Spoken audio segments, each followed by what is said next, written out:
The surface of the mirror ripples with a sickly haze.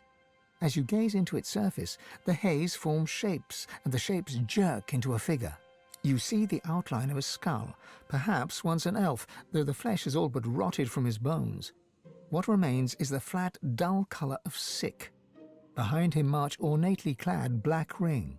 The picture flickers, fades, then returns in full relief. Beneath the din of the marching soldiers, or perhaps alongside it, a voice snags in your mind, like a fishhook in an open eye. It makes a demand. Tell it if you killed another Godwoken.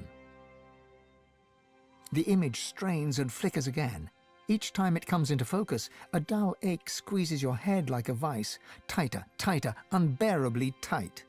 The image flickers and fades to a hazy sheen once more, and the pressure vanishes.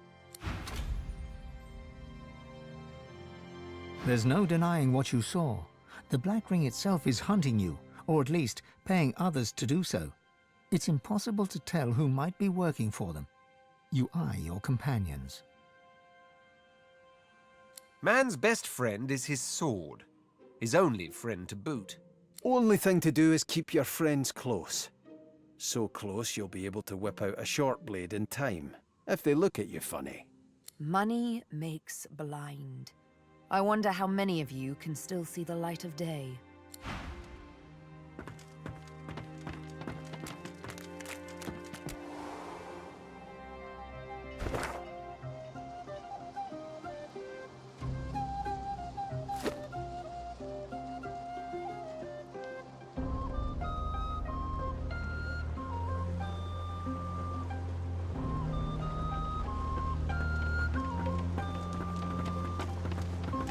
The Fletcher trembles before the mass of bodies littering the camp, then looks you in the eyes. They're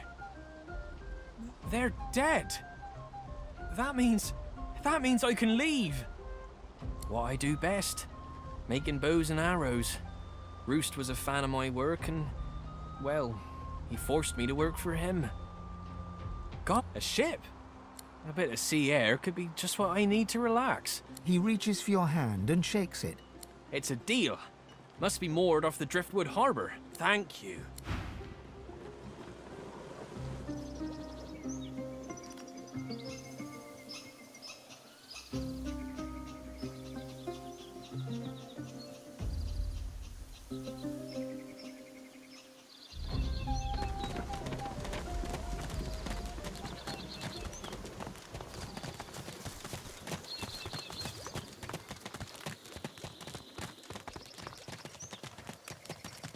We continue.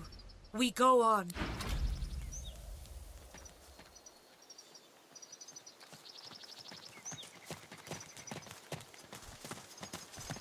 My baby, my girl, there you are.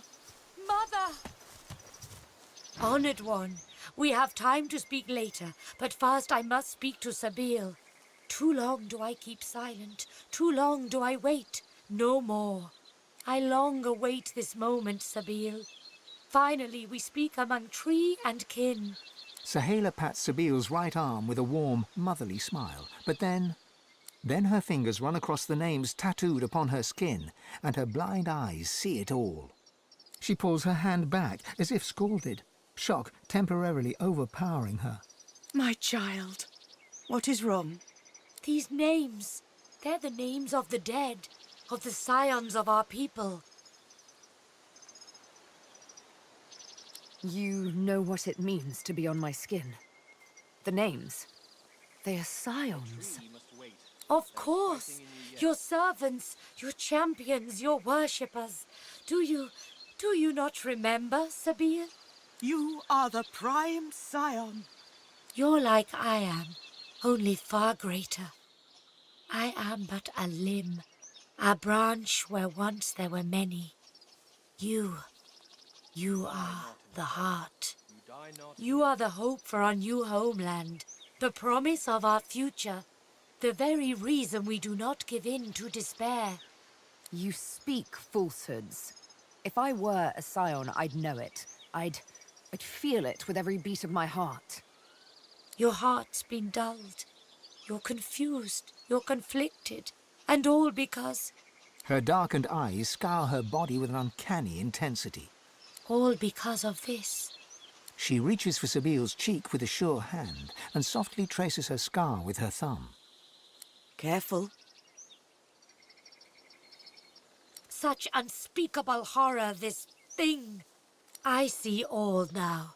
I figure who you are. The one we fear. The needle in the night. The scion that is scion killer. That is who you are, is it not? Sebille's eyes close. You can only imagine the scenes of bloody murder she sees in her very own dark.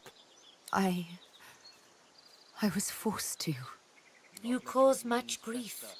Diliana, Kuma, Silius, Mindaran, all the many others on your long, lean arm, dead friends.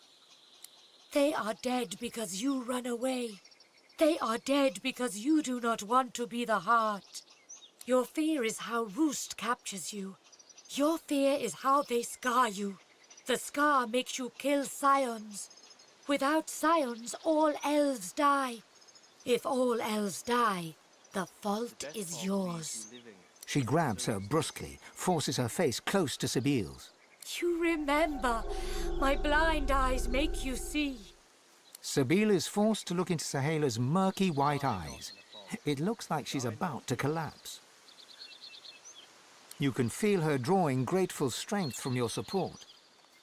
I saw it all. Me, the prime scion, destined to be the heart that pulses at the center of all ancestor trees. But the great mother tree spoke of death and domination. I hated her, fled from her, only to end in a strange land among unkind strangers. First there was Roost, then the Master. She smiles and strokes your cheek. Thank you. But we understand not. We demand you be the heart. You are the greatest of us all. The prime scion. We need you.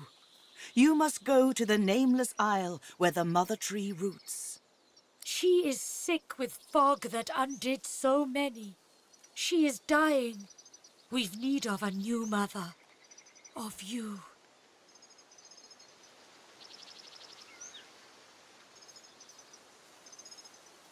He wants scions dead. If she is the heart, he is defeated. Doing as we say is vengeance, Sebille. But it's not quite the needle. Sebille is her own calm self again. Her eyes trace a bird of prey, black against blue in the sky. The mother, the master. We'll see. It is not a decision for today. But the nameless isle awaits. The great mother calls you with every breath of wind that rustles through her leaves. Heed her call, Sebille. It rustles for you.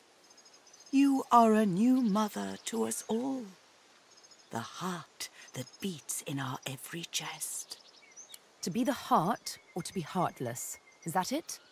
Wouldn't count your chickens just yet. My dearest friend, the one who saves me. You give us everything. Thank you for helping me. Without you, I am already dead. You save us all. My girl is back. Our scion is back. I know what you need, and I can help you. We can help you. She crouches down, placing a hand on the earthen ground. Can you hear them? Their roots stretch beneath us, even now. I will link you. You will hear them. They will feed you. Increase the source in you. Increase the power. She leans toward you, her veiled eyes directed toward the ground. The slightest of smiles plays over her lips, then vanishes. A space inside you clears. You have room for more source. You have room for more everything. You have room for the whispers of the trees. Hold your hand to the ground. I hold my hand over yours. We breathe together. We call the spirit of the trees to us. Close your eyes. Inhale. and exhale. Inhale and exhale. Inhale. With each in-breath, the voices flutter in, whispers at first, then gentle murmurs like water over rocks. The wind of the voices enters you as you and Saheila breathe together. It travels down your throat, into your belly, around your heart. Suddenly, your blood runs icy cold, then warms again.